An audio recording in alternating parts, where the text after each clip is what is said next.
Friends, welcome to Star Coaching class. Today we are going to study 8th Maths NCERT topic lesson 8 comparing quantity, how to find compound interest and amount.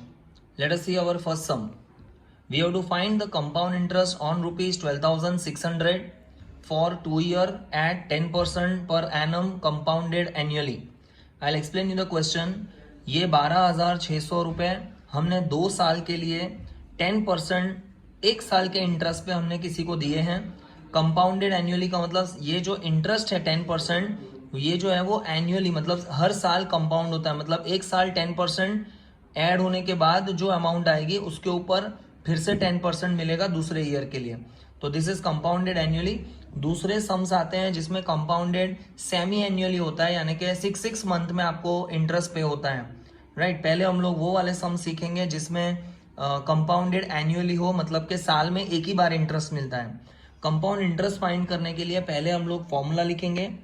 a is equal to P bracket 1 plus R upon 100 raise to power n. Let me tell you क्या notations हैं. a मतलब 2 साल complete होने के बाद जो amount होता है वो. प्रिंसिपल मतलब आपने कितना पैसा इन्वेस्ट किया, 12,600 रुपये. तो let me keep the value principal 12,600. 1 plus rate, rate मतलब परसेंटेज, कितने परसेंट पे आपने वो पैसा दिया है, तो that is 10% upon 100 raise to power n मतलब नंबर ऑफ ईयर्स, कितने साल के लिए दिया है, तो आपने वो पैसा 2 ईयर के लिए इन्वेस्ट किया है. 12,600 ब्रैकेट, आप देख सकते हैं कि यहाँ पर एक एक जीरो कैंसिल हो जाएगा. अब ये 10 एलसीएम लिया जाएगा.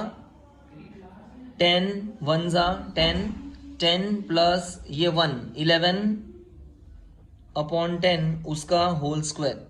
आई रिपीट वंस अगेन, ये 10 इधर मल्टीप्लाई होगा बिकॉज ऑफ एलसीएम, क्योंकि इसके नीचे 10 नहीं है. तो 10 1 जा 10, 10 प्लस 1 11, नीचे डिनोमिनेटर 10 ऊपर square. 12,600 into 11 upon 10 into 11 upon 10. हमने ये 2 बार लिखा क्योंकि यहाँ पे होल स्क्वायर है. मान लो अगर 3 साल 3 लिखा होता तो हम ये कितनी बार लिखते हैं, हम इसे 3 बार लिखते हैं. अब यहाँ से 2 जीरोज और यहाँ से 2 जीरो कैंसल. 126 इंटू 11 इंटू 11, इन तीनों को आप रफ में मल्टीप्लाई करके देख लीजिए and the answer will be 15,246 rupees. इसका मतलब ये हुआ कि अगर आपने 12,600 रुपए दिए थे तो 2 साल के बाद वो हो जाएंगे 15,246. नाउ वी विल फाइंड कि इसमें इंटरेस्ट कितना मिला, हमारा फायदा कितना हुआ. तो that is a minus P, मतलब कि अमाउंट में से प्रिंसिपल को माइनस कीजिए. अमाउंट ये रहा 15,246 माइनस प्रिंसिपल, यानी कि आपने इन्वेस्ट कितना किया था 12,600, तो प्रिंसिपल की जगह 12,600. इन दोनों को माइनस करके 2646, ये जो 2646 है वो हमारा कंपाउंड इंटरेस्ट है, यानी कि 2 साल में हमने इतना इंटरेस्ट अर्न किया. Let us go to the next sum. What amount is to be repaid on a loan of rupees 12,000? इसका मतलब आपने 12,000 रुपए लोन लिया है. कितने साल के लिए, 1.5 ईयर के लिए, 1 ईयर 6 मंथ के लिए. 10% इंटरेस्ट आपको पे करना होगा पर एनम, यानी ये जो 10% है वो 1 साल का है, क्योंकि आपने 1 साल से ज़्यादा टाइम के लिए आपने पैसा लिया है तो नो डाउट आपको उस हिसाब से ज़्यादा चुकाना होगा. तो दिस 10% इज पर एनम, 1 साल का इंटरेस्ट 10% लग रहा है. कंपाउंडेड हाफ ईयरली, मतलब कि हर आधे साल में आपको इंटरेस्ट पे करना होगा. इस केस में जब हाफ ईयरली वाले केस आते हैं तब आपको ज्यादा इंटरेस्ट पे करना होता है. Let us see how to calculate the amount. a is equal to P bracket 1 plus R upon 100 multiply by 2 raise to power n multiply by 2. अब ये फॉर्मूला में थोड़ा सा चेंज क्यों आया, क्योंकि हाफ ईयरली का सम है. हाफ ईयरली का सम होने की वजह से नीचे डिवाइड में 100 के पास मल्टीप्लाई बाय 2 होगा और n जो नंबर ऑफ ईयर्स है उसमें भी मल्टीप्लाई बाय 2 होगा. ठीक है, let us see. This is equal to p is the principal, आपने कितना लोन लिया था, that is 12,000 bracket 1 plus rate percentage is 10 upon 100 into 2, 100 into 2 and number of years. आप देखिए 1.5 ईयर है, तो आप ये मिक्स फ्रैक्शन है उसे इम्प्रॉपर में कन्वर्ट कीजिए. 1 2 जा 2, 2 प्लस 1 3, 3/2. 3/2 मल्टीप्लाई बाय फॉर्मूला के 2। आई होप यू अंडरस्टूड ये 3/2 कैसे आया। 1 2 ज़ा 2, 2 + 1 3, 3/2, n की जगह 3/2, फॉर्मूला का मल्टीप्लाई बाय 2 उसके पास में। नेक्स्ट स्टेप, ध्यान रहे कि ये 10 का एक एक जीरो हम कैंसिल कर सकते हैं, ऊपर 2 और ये नीचे 2 भी कट हो गया, तो बचेगा हमारे पास 12,000 ब्रैकेट 1 + 1 अपॉन ये रहा 10 और यहाँ पे 2 है, तो 10 2 ज़ा 20^3। ये दोनों 2 कट हो चुके हैं, सिर्फ 3 बचा। नेक्स्ट स्टेप 12,000 ब्रैकेट ये 20 इसके साथ मल्टीप्लाई होगा बिकॉज ऑफ एलसीएम।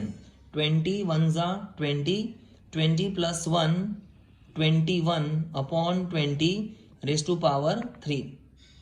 अब हम ये 3 बार लिखेंगे, 12,000 × 21/20 second time and 21/20 third time.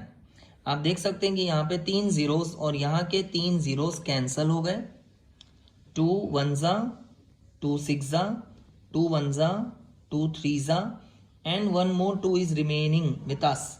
Now let us see, you will multiply 21 into 21 into 21 into 3 और उन सब को मल्टीप्लाई करके 27783 और एक नीचे 2 बच गया तो डिवाइड बाय 2। अब आप इसे 2 से डिवाइड कीजिए तो 13,891.5 रुपीज़ ये जो है वो अमाउंट है। इसका मतलब आपने जो लोन लिया था 12,000, आफ्टर 1.5 ईयर 1.5 साल के बाद आपको उसका पे करना होगा 13,891.5। ये एक्स्ट्रा अमाउंट क्या जा रहा है, 12,000 से आप ज़्यादा पे कर रहे हैं, 13,000 समथिंग पे कर रहे हैं, तो जो ज़्यादा अमाउंट पे कर रहे हैं वो है आपका इंटरेस्ट जो आपने लोन के ऊपर चुकाया है। Next sum, we have to find compound interest when a sum of ₹10,000 is invested for 1 year 3 month.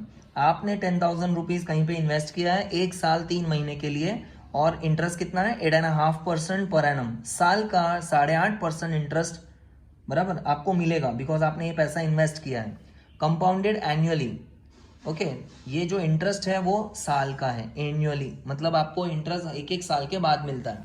तो सबसे पहले अब हम अमाउंट चालू करेंगे। A = P 1 + R/100⁻n। फ्रेंड्स आपने ध्यान दिया मैंने मल्टीप्लाई बाय 2 दोनों जगह नहीं लिखा है। ऐसा मल्टीप्लाई 2 और इधर मल्टीप्लाई 2 कब करना है, जब हाफ ईयरली है, 6 मंथली है। फिलहाल हमारे सम में क्या दिया है, एनुअली, मतलब हम मल्टीप्लाई 2 वाला सिस्टम यहाँ पे नहीं करेंगे।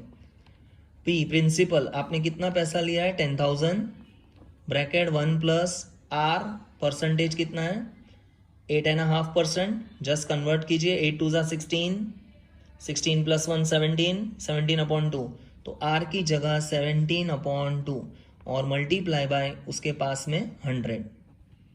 Number of years 1 year 3 month, पहले हम लोग 1 ईयर सॉल्व करेंगे, 3 मंथ्स बाद में। तो 1 ईयर के लिए number of year 1, this is equal to 10,000 1 + 17/100 2 ज़ा 200, पावर 1 लिखने की कोई ज़रूरत नहीं है। 10,000 ये 200 यहाँ मल्टीप्लाई होगा बिकॉज ऑफ एलसीएम, तो हम लोग क्या करेंगे इंटू 200 1 ज़ा 200, 200 + 17 217 डिवाइड बाय 200, 200 1 ज़ा 200, 200 + 17 217 डिवाइड बाय 200। 2 0 यहाँ पे कैंसिल हो गया, 2 से आप इसको कट करें, 2 1 ज़ा 250 ज़ा। अब ये 50 multiply by 217 and the answer is 10,850 rupees. ये अमाउंट 1 साल के बाद का है। तो सबसे पहले हम फाइंड करेंगे कंपाउंड इंटरेस्ट फॉर 1 ईयर। 1 साल में हमने कितना एक्स्ट्रा अमाउंट पे किया, तो that is A - P amount 10,850 minus principal, आपने इन्वेस्टमेंट किया था 10,000, extra amount paid is 850 rupees. ठीक है, अब हम लोग 3 महीने का बाकी है सम करना, राइट। तो उसके लिए हम लोग सिंपल इंटरेस्ट की फॉर्मूला यूज़ करेंगे, क्योंकि सिंपल इंटरेस्ट सिर्फ 3 महीने का कैलकुलेट करो या कंपाउंड इंटरेस्ट कैलकुलेट करो कोई फ़र्क नहीं पड़ेगा, बिकॉज हमारा जो इंटरेस्ट है आपने क्वेश्चन देखा था कि वो कंपाउंडेड एनुअली है। एनुअली मतलब साल में ही आपको इंटरेस्ट मल्टीप्लाई हो रहा है, 3 महीने के लिए कोई इंटरेस्ट का डिवीजन करने की ज़रूरत नहीं है, अलग से कैलकुलेट करने की ज़रूरत नहीं है। सिंपल इंटरेस्ट का formula PRT upon 100, some students write PRN upon 100, that is also okay.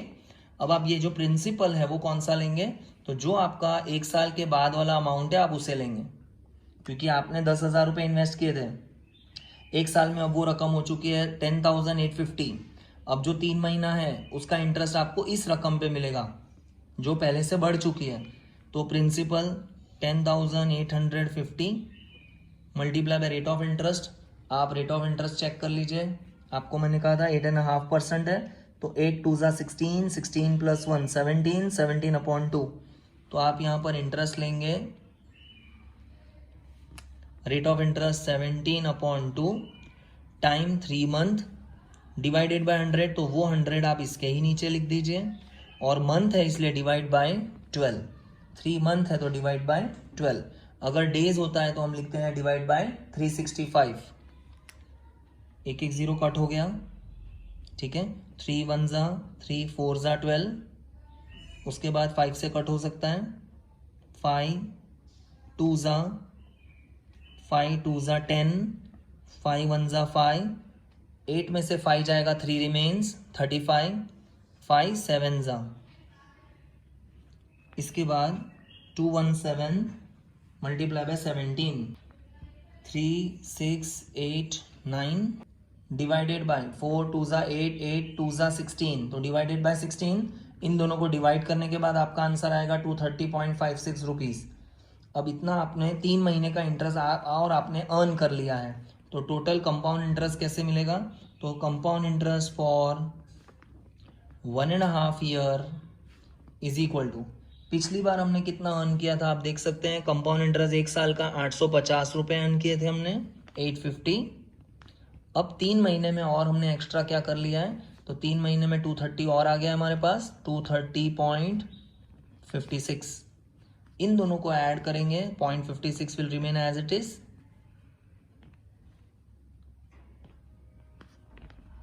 It is 1080.56 rupees.